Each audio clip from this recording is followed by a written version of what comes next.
എല്ലാ കൂട്ടുകാർക്കും നല്ലൊരു ദിവസം ആശംസിച്ചുകൊണ്ട് നമുക്ക് നേരെ ഗൗതമിന്റെ അളകനന്ദയുടെ ഇന്നത്തെ നല്ലൊരു വിശേഷം കേട്ടാലോ. അങ്ങനെ ഇന്നത്തെ വിശേഷത്തിൽ കാണുന്ന പവിത്ര നേരെ ലക്ഷ്മിയമ്മയുടെ അടുത്തേക്ക് ചെല്ലുവാണ്. പിന്നീട് ലക്ഷ്മിയമ്മ പറഞ്ഞു, എന്നാലും ദേ നന്ദേച്ചി എത്ര വലിയ ക്രൂരതയാ പിങ്കി ചേച്ചിയോട് കാണിക്കണേന്ന് ചോദിക്കുക. എന്താ പവിത്ര, എന്താ കാര്യം എന്ന് ചോദിക്കുക. അല്ല ലക്ഷ്മിയമ്മ ഇന്നും അറിഞ്ഞില്ലെന്ന് ചോദിക്കുക. ഞാൻ എന്തറിയാനാ, ഞാൻ ഇവിടെ ഓരോ ജോലികൾ ചെയ്തോണ്ടിരിക്കുവല്ലെന്ന് ചോദിക്കും. എന്നാലും ഇത്രയ്ക്ക് വേണ്ടായിരുന്നു, നീ എന്താ കാര്യം പറ. അതെ പിങ്കി ചേച്ചിനെ സംസ്കൃതം പഠിപ്പിക്കാനായിട്ട് ടീച്ചറെ കൊണ്ടുവന്നില്ലേ, പിങ്കി ചേച്ചി അവരെന്തൊക്കെയോ പറഞ്ഞ് ഓടിച്ചു വിട്ടില്ലേ, അതിന് പ്രതികാരം ചെയ്തോണ്ടിരിക്കുക നന്ദേച്ചി എന്ന് പറയണം. പ്രതികാരോ? അതെ എന്ത് പ്രതികാരം? ദേ അവിടെ ചമ്മന്തി അരപ്പിച്ചോണ്ടിരിക്കുവെന്ന് പറയണം. അതും അരകല്ലേല്.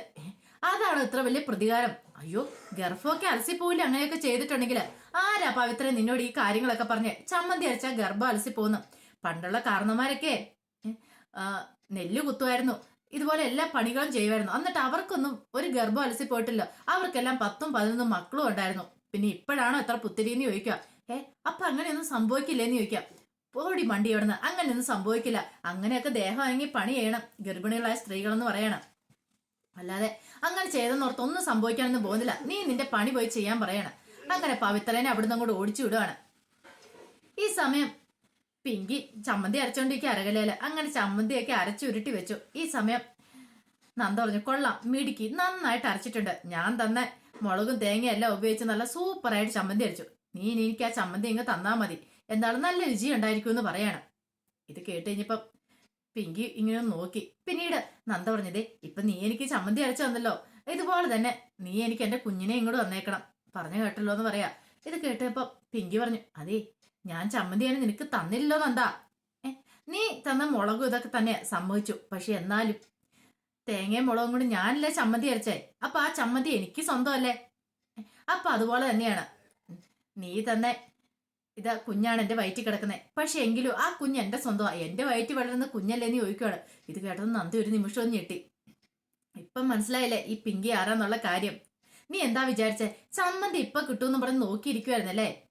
അരച്ച ചമ്മന്തി ഞാനാണെങ്കിൽ ആ ചമ്മന്തി എനിക്ക് അവകാശപ്പെട്ട എന്ന് പറയാണ് എന്നും പറഞ്ഞുകൊണ്ട് പിങ്കി അങ്ങോട്ട് കയറി പോവാണ്.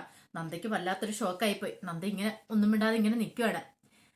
ആ സമയം പോലീസ് സ്റ്റേഷനിലേക്ക് മിഥുനല്ല നിർമ്മലിനെ വിളിപ്പിച്ചിരിക്കുകയാണ്. നിർമ്മല് പോലീസ് സ്റ്റേഷനിലേക്ക് ഇല്ല. അപ്പോഴേക്കും ദാക്ഷായണിയമ്മ അവിടെ ഉണ്ടായിരുന്നു. ഈ സമയം മൻപഥൻ അവിടെ പോയിന്ന് കംപ്ലൈന്റ് കൊടുത്തിട്ട് അവിടെ നിൽക്കുന്നുണ്ടായിരുന്നു. അങ്ങനെ പോലീസുകാരൻ വിളിച്ചിട്ട് ചോദിച്ചു, എടാ എന്താടാ, നിനക്ക് എന്താടാ ഒരു എല്ല് കൂടിയോന്ന് ചോദിക്കുവാണ് നിർമ്മലിനോട്. എന്റെ സാറേ എനിക്ക് എവിടെ എല്ല് കൂടാനാ, പിന്നെ നീ എന്നാടാ ഗുണ്ടായസം കാണിക്കുന്നേ, വീണ്ടും നീ തല പൊക്കാൻ തുടങ്ങിയോന്ന് ചോദിക്കുക. ഇത് കേട്ട് കഴിഞ്ഞപ്പോ നിർമ്മല പറഞ്ഞു, ഞാൻ എന്ത് തല പൊക്കാനാ എന്റെ സാറേ, ഞാനൊരു തെറ്റ് ചെയ്തിട്ടില്ലെന്ന് പറയണം.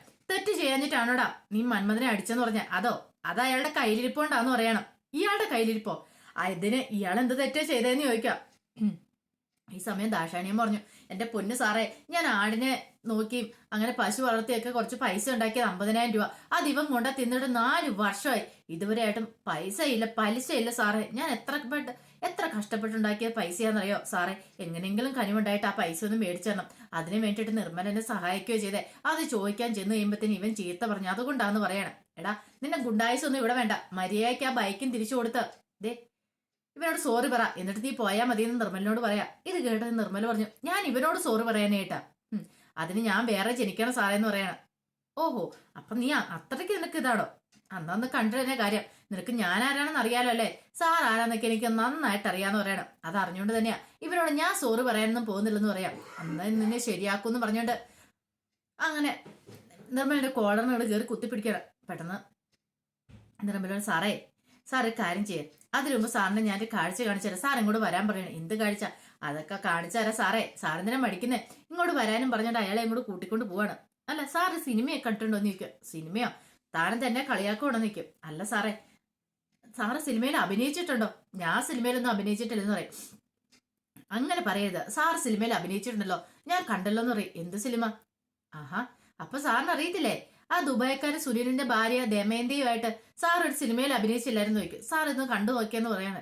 എന്നും പറഞ്ഞ് ഞാൻ കാണിച്ചു കൊടുക്കുവാണ്. അത് കണ്ടത് ഒരു നിമിഷം അയാളൊന്ന് ഞെട്ടി. എങ്ങനെയുണ്ട് സാറേ, നല്ലല്ലേന്ന് ചോദിക്കണം. എടാ ഇനി സാറ് പറ, ഇത് ഞാന് ആൾക്കാരെ മുഴുവൻ കാണിക്കണോ?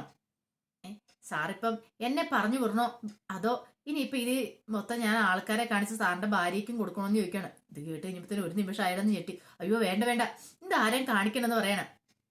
എന്നാൽ ഞാൻ പറയുന്ന പോലെ സാറ് അനുസരിക്കാന്ന് പറയാം. എന്ത് വേണേലും അനുസരിക്കാന്ന് പറയണം. എന്നാൽ ഒരു കാര്യം ചെയ്യാം, എനിക്കൊരു ജോലി വേണമെന്ന് പറയണം. എടാ നിനക്ക് ഒരു ജോലിയല്ല 10 ജോലി വേണമെങ്കിലും ഞാൻ മേടിച്ചു തരും. നീ കാര്യം പറ. അതാ ഞാൻ പറഞ്ഞു എനിക്കൊരു ജോലി ആണോ കാര്യം. എന്നാ ശരി, ഞാൻ നിനക്ക് ജോലി സെറ്റാക്കി തരാന്ന് പറയണം. അങ്ങനെ വിളിക്കണം. വിളിച്ചിട്ട് ഇങ്ങനെ ശരിയോ അങ്ങനെയൊക്കെ വിളിച്ചിട്ട് കോള് കട്ട് ചെയ്യണം. എടാ തിരുവനന്തപുരത്ത് എൻ്റെ ഒരു ഫ്രണ്ട് ഒരു സാഗർ ഫിനാൻഷ്യലാ. അയാള് ഒരു ഫിനാൻഷ്യൽ സ്ഥാപനം നടത്തുക. അവിടെ നിനക്കൊരു ജോലി സെറ്റാക്കിയിട്ടുണ്ട്. നീ അങ്ങോട്ട് ചെന്നാൽ മതി എന്ന് പറയാ. തലസ്ഥാനത്തോ കുഴപ്പമൊന്നുമില്ല. എവിടെയാണല്ലോ എനിക്ക് കുഴപ്പമില്ല. അല്ല നിനക്കെന്താ പെട്ടെന്ന് ഇങ്ങനെ മാറി നിൽക്കാനായിട്ട്? ഒന്നുമില്ല സാറേ, ഒരു ജോലി വേണം. ആരാ ഒരു ചേഞ്ച് ആഗ്രഹിക്കാത്ത, അതുകൊണ്ടാന്ന് പറയണം. എന്നാ ശരി, നീ അങ്ങോട്ട് വിട്ടാളാൻ പറയണം. അത് മാത്രല്ല, അതെ ആ അമ്മയുണ്ടല്ലോ, ആ അമ്മയുടെ പൈസ മന്മഥനെ കൊണ്ട് തിരിച്ചു കൊടുപ്പിക്കണം എന്ന് പറയാം. അതൊക്കെ ഞാൻ ഏറ്റെന്ന് പറയണം. അങ്ങനെ അകത്തേക്ക് എന്ന് കഴിഞ്ഞപ്പോഴത്തേനും മന്മഥൻ ചോദിച്ചു, കൊടുത്തോ സാറേന്ന് ചോദിക്കാം. കൊടുത്തില്ല, പക്ഷെ നീ കൊടുക്കണം എന്ന് പറയാം. ഞാൻ കൊടുക്കാനോ? അതെ, ആ പൈസ അവരുടെ അങ്ങ് തിരിച്ചു കൊടുത്തേക്കാൻ പറയണം. അത് സാറേ ഞാൻ പറഞ്ഞ അനുസരിച്ചാൽ മതി, പൈസ അങ്ങോട്ട് തിരിച്ചു കൊടുത്തേക്കാൻ പറയണം. ദാക്ഷായണിയൻ പറഞ്ഞു, ഒത്തിരി നന്ദിയുണ്ടെന്ന് പറയണം. നന്ദി ഞാൻ പറയണ്ട, ഞാനല്ലേ പറയണ്ടേന്ന് അയാൾ ചോദിക്കണം. ദാക്ഷായണിയമ്മയ്ക്ക് കാര്യമൊന്നും മനസ്സിലായില്ല. മനസ്സും പറഞ്ഞു, സാർ എന്തൊക്കെയാ പറയണേ, ഇറങ്ങിപ്പോടോ, മര്യാദയ്ക്ക് പൈസ കൊടുത്തിട്ടെന്ന് പറയണം. പിന്നീട് നിർമ്മല എന്താ ശരി സാറേ, ഞാൻ അങ്ങോട്ട് പോട്ടേന്ന് ചോദിക്കാം. പറഞ്ഞൊക്കെ ഓർമ്മയുണ്ടല്ലോ, ഓർമ്മയുണ്ടെന്ന് പറഞ്ഞിട്ട് നിർമ്മല അങ്ങോട്ട് ഇറങ്ങി പോണേ. ആ സമയം പിങ്കി അർജുന്റെ ഫോട്ടോയ്ക്ക് മുന്നിൽ പോയി നിൽക്കുകയാണ്. അർജുൻ, നിനക്കറിയാലോ ഞാൻ നിന്നെ എത്രമാത്രം സ്നേഹിച്ചിരുന്ന. ഇപ്പം നിന്റെ ഒരു കുഞ്ഞെന്റെ വയറ്റിലുണ്ടായിരുന്നെങ്കിൽ ഒരുപക്ഷെ എന്ത് സന്തോഷമായിരുന്നു എനിക്ക്. പക്ഷെ ഇപ്പൊ എന്റെ വയറ്റിലൊരു കുഞ്ഞുണ്ട്. അത് നിനക്കറിയാലോ എങ്ങനെയാന്ന്. ഒരുപക്ഷെ നീ ജീവിച്ചിരുന്നപ്പോ ഏറ്റവും കൂടുതൽ കാണാൻ ആഗ്രഹിച്ചൊരു കുഞ്ഞാണത്. നിന്റെ ഗൗതമിന്റെ നന്ദയുടെ ആ കുഞ്ഞാണ് ഇപ്പൊ എന്റെ വയറ്റിലുള്ളത്. പക്ഷെ അർജുൻ, നീ ഒരു കാര്യം വിചാരിക്കണം. എന്റെ ജീവിതം തല്ലിക്കെടുത്തിയത് നിനക്കറിയാലോ. നീയും നന്ദയും കൂടെ ചേർന്നിട്ട് നിനക്ക് നന്ദയ്ക്ക് വേണ്ട നീ ആ കാര്യങ്ങളൊക്കെ ചെയ്തേ. എന്നെക്കാളും പ്രാധാന്യം നീ നന്ദയ്ക്കാ കൊടുത്തേ. അപ്പോഴേക്കും നന്ദ റൂമിന് വെളി വന്നിരുന്നു. പക്ഷെ പിങ്കി ഇത് കണ്ടിട്ടുണ്ടായിരുന്നില്ല. പിന്നീട് പറഞ്ഞു, അതുകൊണ്ട് എനിക്ക് എന്റെ ജീവിതം തിരിച്ചു പിടിക്കണം. എന്റെ ജീവിതം തല്ലിക്കെടുത്തിയത് അവള്. എന്റെ അർജുനെ അവൾ ഇല്ലാതാക്കി. അതിന് പകരം അവളുടെ ഗൗതത്തിനെ ഞാനിങ്ങ് എടുക്കും. എന്നോടൊപ്പം നീ സഹായിച്ച് നിൽക്കണം അർജുൻ. നീ ഒരു കാരണവശാലും എന്നെ കൈവിട്ട് കളയല്. എനിക്കും എന്റെ കുഞ്ഞിനും ഗൗതത്തിനും സുഖമായിട്ട് ജീവിക്കണം. അവളെ എന്റെ ജീവിതത്തിൽ നിന്ന് ഒഴിവാക്കണം എന്ന് പറയണം. ഈ കുഞ്ഞിനെ ഒരിക്കലും ഞാൻ വിട്ടുകൊടുക്കാൻ പോകുന്നില്ല. ഗൗതത്തിനെ ഞാൻ സ്വന്തമാക്കുകയും ചെയ്യും എന്നൊക്കെ അർജുനോട് ഇങ്ങനെ പറഞ്ഞു കൊടുത്തോണ്ടിരിക്കുകയാണ്. ആ സമയത്ത് നന്ദ ആകെപ്പാടെ ഷോക്കായിപ്പോയി. നന്ദ ഒരിക്കലും പ്രതീക്ഷിച്ച കാര്യമില്ല. പിങ്കിയുടെ മനസ്സിൽ ഇങ്ങനെ ഒരു കാര്യം ഉണ്ടായിരുന്നു, ഗൗതത്തിനെ വീണ്ടും സ്വന്തമാക്കാന്നുള്ള. അത് മാത്രമല്ല തന്റെ കുഞ്ഞിനെ സ്വന്തമാക്കാന്നുള്ള. അതൊക്കെ ഓർത്തു കഴിഞ്ഞപ്പോഴത്തേനും നന്ദയ്ക്ക് സഹിക്കാൻ പറ്റില്ല. അപ്പോഴേക്കും അങ്ങോട്ട് തിരിഞ്ഞു നോക്കി പിങ്കി നന്ദേനെ കണ്ടു. പിങ്കി ഒരു നിമിഷം ഒന്നും ഞെട്ടി. പിന്നീട് നന്ദ ഒന്നും മിണ്ടാതെ അങ്ങോട്ട് പോവാണ്. പിങ്കി ഒരു ഗൂഢ ചിരിയൊക്കെ ചിരിക്കുകയാണ്. ഈ സമയം നിർമ്മല നേരെ വീട്ടിലേക്ക് വരുവാണ്. വീട്ടിലേക്ക് വന്ന് കുറെ തുണിയൊക്കെ ബാഗിനകത്തെടുത്ത് കെട്ടിപ്പറക്കി വെച്ചു. ബാഗ് കൊടുത്തോണ്ട് ഇറങ്ങാൻ തുടങ്ങുമ്പോഴത്തേനും അമ്മ സാവിത്രി വെച്ചു, എടാ നീ എങ്ങോട്ടാ പോണേന്ന് ചോദിക്കാ. തള്ളേ, ഞാൻ ഇവിടുന്ന് പോവാ, എനിക്കൊരു ജോലി കിട്ടിയെന്ന് പറയാം. അല്ലടാ നിനക്കിപ്പോ എന്നാ ഇങ്ങനെ പോവാൻ തോന്നേ? ഇവിടെ നിന്നിട്ട് കാര്യമൊന്നുമില്ല, അങ്ങ് തലസ്ഥാനത്താന്ന് പറയാം. അന്നൊരു കാര്യം ചെയ്യാം, അവിടെ വരെ ചെല്ലുന്നല്ലേ നീ നിന്റെ അച്ഛന്റെ വീട്ടിലും കൂടി ചെല്ലേ. അവിടെ നിന്ന് നിനക്ക് കിട്ടാനുള്ള സ്വത്തുക്കളൊക്കെ കിട്ടുമെന്ന് പറയാം. എന്റെ തള്ളേ, ഞാൻ അങ്ങോട്ടെങ്ങും പോകുന്നില്ലെന്ന് പറയാം. വേണ്ടെങ്കിൽ വേണ്ട, നിനക്ക് കിട്ടാനുള്ള നീ മേടിച്ചെടുക്കണം എന്ന് പറയാം. ദേ ഒരു കാര്യം ഞാൻ പറഞ്ഞേക്കാം, വെറുതെ എന്നോട് ചൂടാൻ വരേണ്ട കാര്യമില്ലെന്നൊക്കെ നിർമ്മല് പറയാണ്. നിങ്ങൾ വേണേ പോയി സ്വത്തും മണമൊക്കെ ഒക്കെ മേടിച്ചോ, എന്നെ കിട്ടത്തില്ലെന്ന് പറയാണ്. ഓഹോ അങ്ങനെയാണോ, നിനക്ക് വേണ്ടെങ്കിൽ വേണ്ട, ഇപ്പൊ ഞാൻ എന്ത് പറയാനാ എന്നും പറഞ്ഞുകൊണ്ട് സാവിത്രി അങ്ങോട്ട് കയറിപ്പോണേ. എത്ര പറഞ്ഞാലും ഇന്ന് നന്നാവില്ല എന്നും പറഞ്ഞുകൊണ്ട് ഈ സമയത്ത് നിർമ്മല അങ്ങോട്ട് ഇറങ്ങിപ്പോയി. പിന്നീട് സുമംഗല ആകെപ്പാടെ കരഞ്ഞു നിലവിളിച്ച് ഇന്ത്യവർത്തി വന്നിരിക്കുകയാണ്. ഇന്ത്യവർത്തി വന്നിരിക്കുന്ന സമയത്ത് അങ്ങോട്ട് ചെന്ന് മഹേശൻ ചോദിച്ചു, എന്താ സുമംഗലെ, നീ എന്തിനാ കരയണേന്ന് ചോദിക്കുക. സുമംഗല കാര്യമൊന്നും പറയുന്നില്ല. അപ്പോഴേക്ക് ലക്ഷ്മി ചായയായിട്ട് വന്നു. എന്താ ലക്ഷ്മി, നീ ഇവരോട് എന്തെങ്കിലും പറഞ്ഞോന്ന് ചോദിക്കുക. ഞാൻ എന്ത് പറയാനാ മഹിയേട്ടാ, ഞാനൊന്നും പറഞ്ഞില്ല എന്ന് പറയാം. വേറെ ആരെങ്കിലും? അതിനിവിടെ ഞാൻ മാത്രമല്ലേ ഇപ്പൊ ഉള്ളൂ, ഇവിടെ ആരും ഒന്നും പറഞ്ഞിട്ടില്ല എന്ന് പറയണ. എന്താ സുമംഗല, എന്നാ നീ കാര്യം പറ. അത് പിന്നെ ആ സാവിത്രി വിളിച്ചിട്ടുണ്ടായിരുന്നു പറയും. സാവിത്രി? ഏത് സാവിത്രി?